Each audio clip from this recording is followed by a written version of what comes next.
In the cold dawn of February 8th, 1587, inside the stone walls of Fotheringhay Castle, a queen prepared to die. Mary Stuart, known to history as Mary, Queen of Scots, was no ordinary prisoner. She was a woman who had once ruled a nation, who had worn a crown, and who believed her bloodline gave her a divine right to reign. Yet here she was, stripped of power, awaiting her execution at the hands of another queen, her cousin, Elizabeth I of England. How did Mary, born into royalty, adored by her people, and once destined to unite two powerful kingdoms, fall so tragically? The story of her downfall is not just about politics. It is about betrayal, religion, family, and a bitter rivalry between two women who could never trust each other. Mary's life had been shadowed by conflict from the very beginning. She became Queen of Scotland at just 6 days old when her father, King James V, died suddenly. A child queen in a world dominated by ruthless nobles and warring religious factions, Mary's fate was never entirely her own. Her early years in France, married to the Dauphin Francis, promised stability and glory. But destiny was cruel. Francis died young, and Mary returned to a divided Scotland where Protestant reformers challenged her Catholic faith, and powerful lords questioned her every move. By the time she was imprisoned in England, Mary was seen not just as a deposed queen but as a living threat. To Elizabeth, she represented Catholic hopes of overthrowing the Protestant monarchy. To her supporters, she was a martyr in waiting. This is not just the story of one queen's death. It is the story of how politics, religion, and ambition turned kinship into rivalry, and rivalry into blood. And so, as the gallows loomed at Fotheringhay, Mary prepared not just for execution, but for immortality in history. Stay with us as we journey through her rise, her loves, her betrayals, and the twisted path that led her to the executioner's block. Mary's story began in December 1542. Scotland was in turmoil after its defeat by England at the Battle of Solway Moss. Her father, King James V, sick with despair, died days later. His infant daughter was now queen. From the start, Mary was a pawn in a deadly game of politics. England's Henry VIII sought to secure her hand in marriage to his son, Edward, hoping to unite England and Scotland. But Scottish nobles resisted, sparking a bloody conflict known as the Rough Wooing. Fearing for her safety, Mary was sent to France at just 5 years old.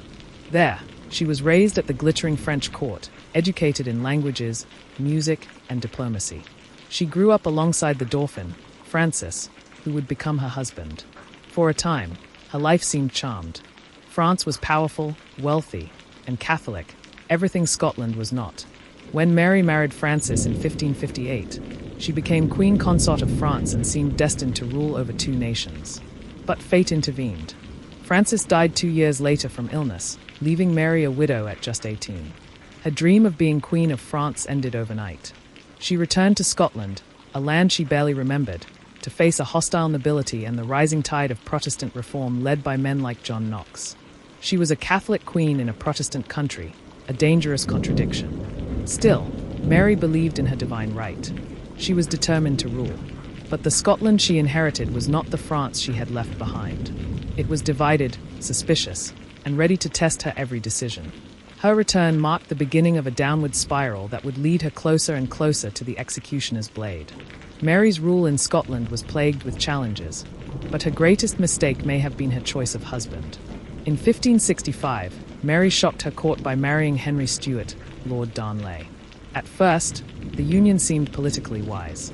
Darnley was young, handsome, and shared royal blood. Their marriage strengthened Mary's claim to the English throne, as both she and Darnley were grandchildren of Henry VII. But soon, the marriage turned into a nightmare. Darnley was arrogant, jealous, and power-hungry. He resented Mary's authority and demanded to be treated as king. His jealousy turned dangerous when Mary's secretary, David Rizzio, grew close to her. Darnley, convinced of an affair, plotted Rizzio's murder. One night in 1566, in front of the pregnant queen, Darnley and his allies stabbed Rizzio over 50 times. The brutal killing shocked Scotland and tarnished Mary's reputation. Yet the scandal was only beginning. By 1567, Darnley himself was found dead after an explosion at Kirko Field. Though the house was blown apart, his body was discovered strangled in the garden. Suspicion immediately fell on Mary and her ally, James Hepburn, the Earl of Bothwell. When Mary married Bothwell just 3 months later, the rumours became impossible to silence. Was she complicit in Darnley's murder? Or had she been manipulated by powerful men? The truth remains debated to this day. But the scandal destroyed her credibility. Scottish nobles rebelled, forcing Mary to abdicate the throne in favor of her infant son, James VI. Her fall from power was swift and irreversible. In 1568, desperate and betrayed, Mary made a fateful decision. She fled Scotland and sought protection from her cousin, Queen Elizabeth of England. It was a gamble. Mary believed Elizabeth, as family and fellow queen, would shelter her. Instead, Elizabeth saw her as a threat. For nearly 2 decades, Mary was kept under house arrest in a series of English castles. At first, she hoped Elizabeth would restore her to power. But as time passed, those hopes withered. Her captivity only fueled Catholic plots across Europe. To Elizabeth, Mary became the rallying point for rebellion. Every conspiracy, real or imagined, seemed to trace back to the captive queen. Mary's letters, smuggled in and out of her confinement, revealed her desperation. She begged foreign allies for aid, pleaded with Elizabeth for mercy, and plotted to escape. But every move tightened the noose around her neck. The woman who had once ruled 2 nations was now a prisoner in the land she thought would save her. Her story had shifted from power to survival. And with each passing year, survival became harder to secure. The tension between Mary and Elizabeth was more than political. It was deeply personal. Elizabeth was the daughter of Henry VIII and Anne Boleyn, whose marriage had sparked England's break with the Catholic Church. Many Catholics viewed Elizabeth as illegitimate, believing Mary was the rightful Queen of England. This made their relationship impossible. Elizabeth saw Mary as both family and enemy, kin and rival. For years, Elizabeth avoided executing Mary. She understood the dangerous precedent of killing an anointed monarch. But Mary's presence in England was like a ticking bomb. Theirs was a battle not fought on open fields, but in letters, alliances, and whispered conspiracies. 2 queens, bound by blood, divided by faith, locked in a struggle that could only end with one alive. Mary's claim to the English throne was her greatest weapon and her greatest curse. It kept her alive, but it also guaranteed her eventual death. During her imprisonment, Mary became the center of Catholic plots against Elizabeth. The Ridolfi plot of 1571 aimed to marry Mary to the Duke of Norfolk and place her on England's throne. It failed, and Norfolk was executed. The Throckmorton plot of 1583 sought to assassinate Elizabeth and spark a Catholic uprising. It too collapsed. But the most dangerous of all was the Babington plot of 1586. A young Catholic named Anthony Babington conspired to kill Elizabeth and free Mary. Crucially, Mary's letters were intercepted, revealing her approval of the scheme. This was the evidence Elizabeth's ministers needed. For the first time, Mary's guilt seemed undeniable. The letters sealed her fate. In October 1586, Mary was put on trial at Fotheringhay Castle. She was accused of treason, the gravest crime imaginable. But Mary argued she could not be guilty, for she was not Elizabeth's subject. The trial was more political theatre than justice. The outcome was never in doubt. Witnesses testified, intercepted letters were read aloud, and the Crown's lawyers painted Mary as the mastermind of Elizabeth's assassination. Mary defended herself eloquently, invoking her royal blood and her faith. Yet the verdict was sealed long before she spoke. She was condemned to death. Elizabeth hesitated to sign the death warrant. She feared the backlash, both from Catholic Europe and from those who believed executing a queen was sacrilege. But her advisors pressed her. Mary's presence was a danger that could not be contained. On February 1st, 1587, Elizabeth reluctantly signed the warrant. When news reached Mary, she received it with surprising calm.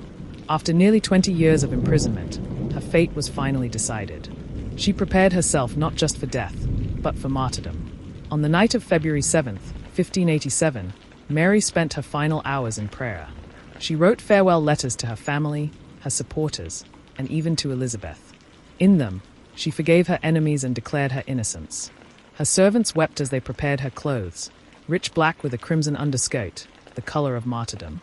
Mary was determined to die with dignity, to turn her execution into a statement of faith and defiance. The castle grew silent as the night deepened. Outside, soldiers prepared the scaffold. Inside, a queen prepared for eternity. At dawn, February 8th, 1587, Mary, Queen of Scots, walked to her execution. She carried herself with regal grace, refusing to show fear. Her women followed her, weeping. The great hall at Fotheringhay was crowded with officials, witnesses, and guards. A block, an axe, and a velvet-clad scaffold awaited her. Mary knelt in prayer, then spoke with clarity. She forgave her enemies and declared her Catholic faith. When the executioner raised his axe, history held its breath. The end of Mary's long struggle had arrived. The silence inside the great hall of Fotheringhay Castle was suffocating as Mary knelt before the execution block. She had removed her outer black gown, revealing the crimson-red petticoat beneath. Those watching gasped. Red, the color of martyrdom in the Catholic faith, was not chosen by accident. Mary crossed herself, whispered prayers, and placed her head upon the block. Into thy hands, O Lord, I commend my spirit. The executioner raised his axe. The first blow struck poorly, cutting into her skull but not ending her life. A groan echoed through the chamber. The crowd shifted uneasily. A second blow followed, equally clumsy. It took a third strike before her head was finally severed. The executioner lifted it high, declaring, "God save the Queen." But as he held Mary's head aloft, her auburn wig slipped free, revealing short grey hair beneath. The hall gasped. Even in death, Mary defied expectation. Her small dog, hidden beneath her skirts, emerged and lay beside her body, refusing to leave her. What was meant to be a clean display of justice had become a haunting spectacle. Instead of silencing Mary, her death turned her into a symbol. News of Mary's execution spread like wildfire across Europe. To Catholic nations, it was an outrage. Spain's Philip II saw it as justification to launch an invasion of England. The Spanish Armada, planned for years, gained new urgency. The Pope condemned Elizabeth, declaring her a heretic queen who had committed the ultimate crime, killing a fellow monarch. In Scotland, reactions were mixed. Mary's son, James VI, outwardly protested his mother's death, but he did little to avenge her. He had ambitions of his own, to inherit Elizabeth's throne one day, and for that, he needed her goodwill. Elizabeth, meanwhile, tried to distance herself from the act. She claimed the warrant had been carried out without her full consent, blaming her advisors. But few believed her. Mary's death had not solved Elizabeth's problems. It had multiplied them. For Catholics across Europe, Mary's execution elevated her to sainthood in spirit, if not in name. Her final words, her red garments, her calm dignity, all echoed the rituals of martyrdom. She had died for her faith, defying a Protestant queen. Poets, priests, and politicians alike invoked her image. In France, ballads were sung in her honor. In Rome, prayers were offered for her soul. Even in England, many whispered that Mary's death had cursed Elizabeth's reign. The Armada's arrival the following year seemed like divine punishment. In the minds of her supporters, Mary had lost her life but won immortality. For Elizabeth, the execution was both a triumph and a torment. On one hand, she was finally free of the constant plots and conspiracies surrounding Mary. But on the other, she had crossed a line no English monarch had crossed before, killing another anointed sovereign. Elizabeth's image as a cautious, merciful ruler was forever stained. In private, she raged against her counselors, accusing them of betraying her by rushing the execution. But history would not forget. To many, Elizabeth was now the queen who killed her own kin. The rivalry that had defined her reign did not end with Mary's death. It became the shadow that haunted her until her own.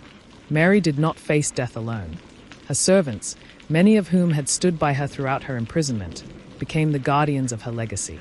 They witnessed her composure, her prayers, and her final dignity. They collected her letters, spread word of her courage, and kept her memory alive. When her body was eventually buried, her servants ensured her Catholic rituals were observed, even in a Protestant land. They spoke of her not as a disgraced queen, but as a holy woman, a martyr, a victim of injustice. Through their voices, Mary's story continued to grow long after her death. Among the most powerful remnants of Mary's life were her letters. In her final hours, she wrote to her brother-in-law, King Henry III of France. The letter dripped with sorrow but also with defiance. She accused Elizabeth of treachery, declared her faith, and forgave her enemies. Other letters revealed her humanity, her fear, her hopes, her maternal longing for her son James. For centuries, these letters have been studied, questioned, even doubted. Were they authentic? Were some forged to seal her fate? Regardless of their origin, they gave Mary a voice that outlived her body. A queen silenced by an axe still spoke across the ages. Mary's son, James VI of Scotland, faced a delicate dilemma. On one hand, his mother's execution was an outrage. On the other, his future depended on Elizabeth. If he antagonized her, he risked losing the greatest prize of all, the English throne. So James did little. He protested diplomatically, but he avoided war, avoided vengeance. In the end, his silence paid off. When Elizabeth died childless in 1603, James inherited the crown, uniting England and Scotland under one monarch. Mary had lost her life, but through her son, her bloodline achieved what she never could. The execution of Mary, Queen of Scots, became more than an event. It became a symbol. It symbolized the brutal clash of religion in Europe, the rivalry between monarchs, and the peril of female power in a patriarchal age. For Elizabeth, it became her darkest decision. For Catholics, it became proof of Protestant cruelty. For historians, it became a turning point in the fate of both England and Scotland. Every detail, the wig slipping from her head, the loyal dog by her body, the crimson skirt, was etched into memory, haunting and unforgettable. The scaffold at Fotheringhay became a stage where politics, faith, and fate collided. At first, Mary was buried in Peterborough Cathedral, far from the majesty of her ancestors. But years later, her son James ordered her body moved to Westminster Abbey, the resting place of kings and queens. There, she lies in a grand tomb, not far from Elizabeth herself. Two rival queens, divided in life, united in death under the same roof.